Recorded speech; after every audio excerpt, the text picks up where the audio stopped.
Thinking about the dead and working with dead bodies is something that we obviously do on a day-to-day basis here. So you can imagine that we get tons and tons of questions from students, obviously about the anatomy of the human body because this is an anatomy lab, but I can't tell you how many times we get questions that start something like this. Is it true that after the body dies, this or that can still occur? You've probably heard some of these claims. Claims of bodies still moving, making noises, things still growing, and even physiological processes still occurring.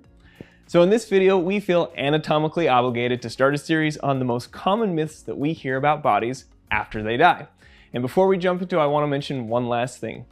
We want to say thank you and recognize all those who donate their bodies to science and education. We would not be able to educate students in the same way without their priceless anatomical gift. And with that said, let's jump right into this.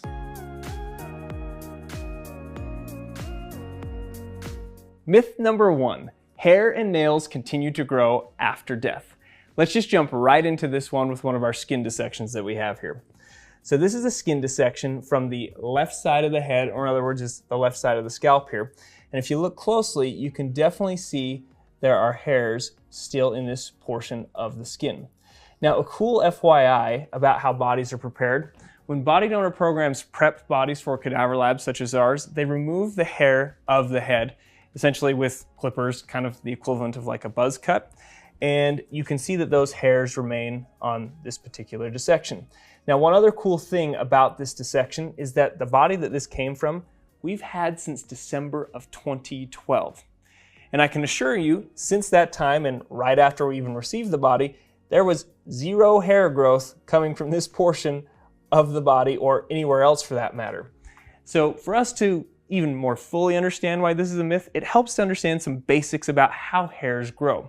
So if you come to our cute little skin model here, you can see little fake hairs erupting from our model here, but this portion of the hair is referred to as the hair shaft. In other words, hair that's outside of the skin is referred to as the hair shaft, and this portion inside the follicle is referred to as the hair root.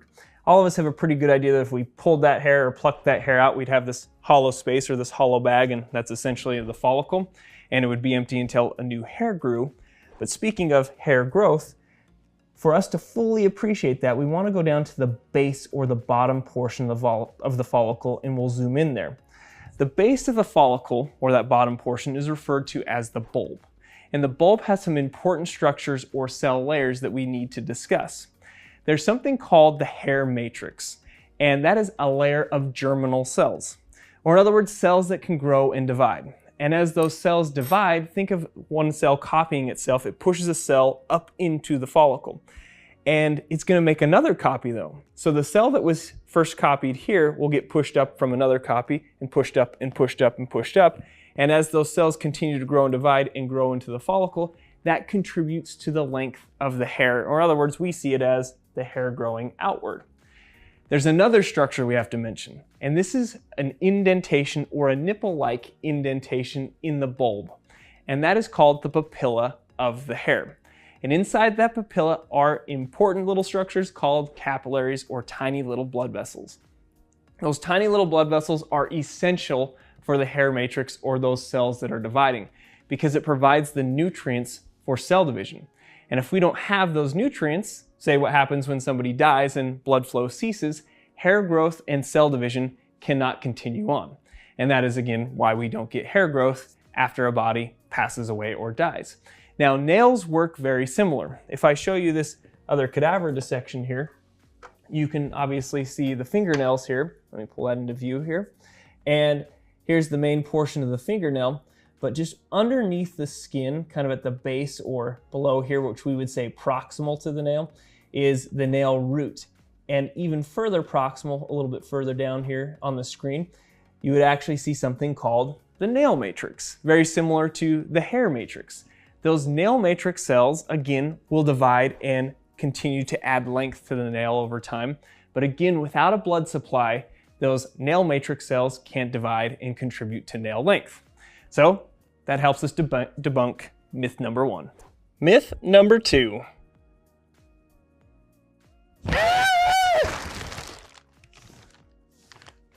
Bodies sitting up in a morgue or in a lab. I mean, could you imagine if this actually happened? Full disclosure though, this is not the first time that I've done this before. I may have done it on a Halloween when we had students come through during a lab class. Grown adults screamed like children as they felt the zombie apocalypse was upon them. But when it comes to this, literally sitting up after death, whether I did it quickly like I did in this example, or even if I did it more slowly and more zombie-like, those are still substantial muscle contractions of multiple muscle groups. Like my abdominal muscles had to get involved, my hip flexors, and since I did it zombie-like, I had to, get my shoulder flexors involved as well. Now that's just not going to happen when somebody has died or passed away, because even just to engage those muscles, I had to send a signal from the motor cortex of my frontal lobe, down my spinal cord, out various nerves to engage those various muscles. So again, not happening after somebody died. And if somebody does raise up on a lab table, they're not dead. Or we're dealing with things of biblical proportion if you're a Ghostbusters fan. Now, some people might say, Jonathan, what about rigor mortis? Isn't that what happens? Muscles contracting or stiffening after death? Well, we need to discuss what rigor mortis is actually truly capable of and how forceful of a muscle contraction that could cause. And to do that, we just have to talk about general physiology when it comes to muscle contractions and how that applies to rigor mortis. So if you take a look at this right arm that we have here, we've got various muscles that we could choose from because each muscle, whether it's a muscle like the biceps or a hip flexor abdominal muscle, they're all going to engage in a similar way. So let's stick with the biceps because that's a muscle we all know and love. And if you look closely here, I'm probing specifically the meaty or the red portion, kind of brownish in this particular cadaver, but this is the contractile portion or the muscle belly. And each muscle belly of a muscle is made up of multiple muscle cells or muscle fibers.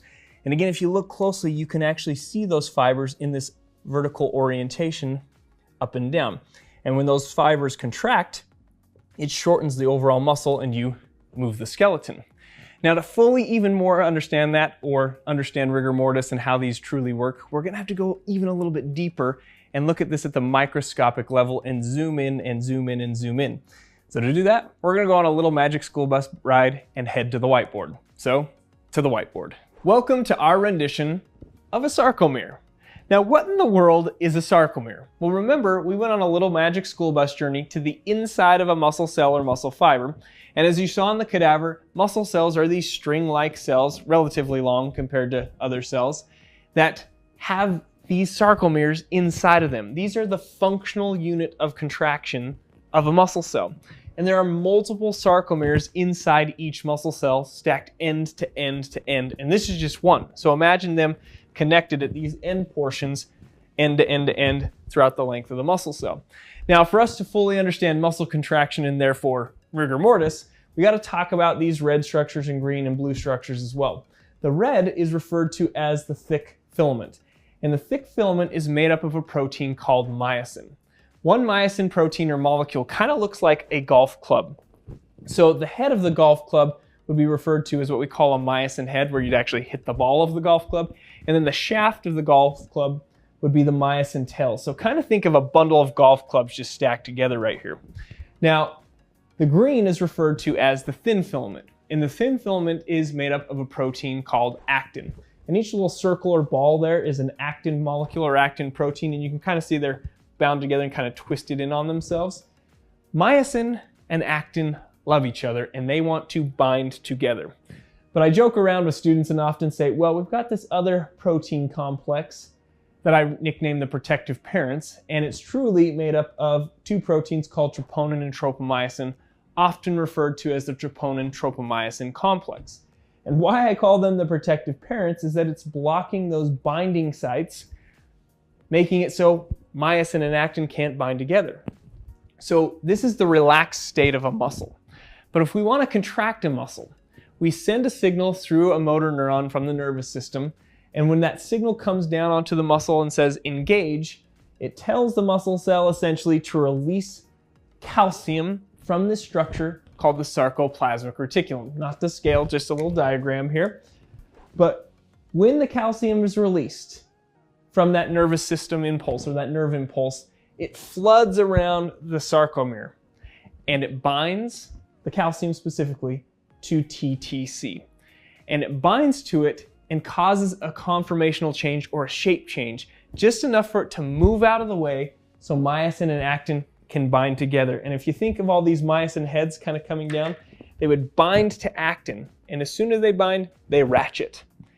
And this can continue to create this ratcheting process where they ratchet, release, reset, and ratchet further down, and overall this whole sarcomere would shorten. And if you think of the other sarcomeres downstream shortening as well, that would create this shortening of the whole muscle cell and therefore the whole muscle, and we can move. It's remarkable how fast that actually occurs. But one thing I didn't mention that's important for rigor mortis is when the myosin and actin bind together and then ratchet, to actually get them to release, you have to burn an ATP molecule. Some of you have taken biology before and you may have heard of ATP, but ATP is an energy source for our cells. So every time it ratchets, every time a myosin head binds, it costs an ATP to release it. So muscle cells can be pretty expensive from an energy standpoint, but it does a pretty good job because we have a lot of blood supply to muscles, lots of oxygen going in there, and we can get this ratcheting and shortening of the muscle. But to have a muscle relax, we actually have to get the calcium out of there, because if it's in there, it's going to keep binding to TTC and keep the muscle contraction sustained. But we will actively pump it out back into the sarcoplasmic reticulum, which costs even more ATP. So lots of energy required to get muscles to work properly. So how does this relate to rigor mortis? Again, this is amazing how fast all of this happens with contraction and relaxation of muscle tissue. But when we die, or when a person dies, we no longer are getting blood supply, we're no longer creating ATP, but what happens is the sarcoplasmic reticulum becomes leaky. Kind of think of it as degrading a little bit. And that calcium starts to leak out into the sarcomere. What is it going to do? The same thing as an active muscle contraction. It'll bind to TTC. And then myosin and actin will bind together. But what's the problem here, and what's the difference between a living muscle contraction? What did we need to get that release of myosin and actin? You needed ATP. We're not making ATP when we are dead. So we get that initial tension and pulling from those initial myosin and actin molecules ratcheting, but we don't get that release and further binding and ratcheting the whole length of the sarcomere, creating that whole shortening. So there's this initial tension, not enough to create full-fledged shortening of the muscle, but an initial tension in about the first 3 to 4 hours of death, but then it starts to relax or loosen within about a day or 24 hours. And the reason for that is the proteins, myosin and actin, start to degrade. There's enzymes that are being released from the death of the muscle cell and just degradation of the protein, because again, the tissue is dying or is dead, and then it will just release and then the muscle tissue will relax. So rigor mortis is temporary and not nearly enough to lift the whole body up off of the table. Now, one last thing I want to mention for all of you who love to go to the gym and work out your muscles and get bigger, get huge, this is what you are eating protein for, or when you're taking protein supplements, so you can create more sarcomeres. When you stimulate your muscle tissue for growth, you're going to build more myosin proteins, more actin proteins, more TTC in order to create more sarcomeres. More sarcomeres equal more muscular force equals more strength. So hopefully that gives you guys some cool ideas on muscular strength, but also helps us debunk myth number 2. As you can see, there are plenty of myths about the human body, and trying to figure out what's true versus what's fake can be challenging and even frustrating at times. Thanks for watching, and we'll see you in the next video.